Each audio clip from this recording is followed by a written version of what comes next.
Apektado rin ang malalakas na pagulan ng kabuhayan ng ilang taga-Ilocos. Binaha kasi pati mga palayan.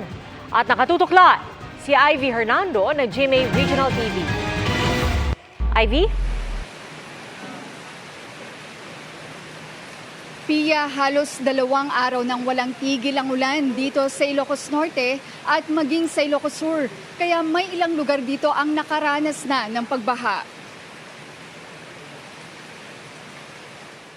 Dahil sa walang tigil na ulan bunsod ng bagyong Karina at Habagat, umapaw ang isang ilog sa Barangay Cataban, Lawag City, Ilocos Norte. 2 sitio ang inabot tuloy ng baha na inabot ng ilang oras bago humupa.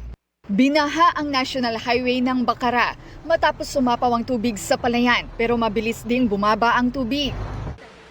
Gapo dito, tuloy-tuloy nga todo, ma'am. Umapaw, ma'am. Ito'y anti-kalsada, ma'am. Nakaantabay naman ang Provincial Disaster Risk Reduction and Management Office dahil ilang bayan sa Ilocos Norte ang nasa ilalim ng Signal Number 1 kanina.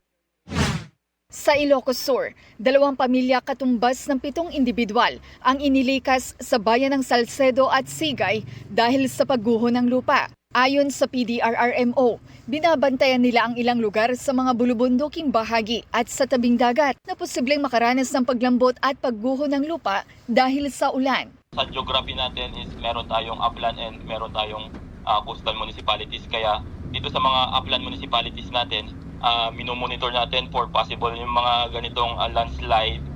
Sa Nueva Ecija, patuloy na nararanasan ang maulang panahon pero tuloy pa rin ang biyahe ng mga sasakyan gaya sa Cabanatuan City Central Terminal.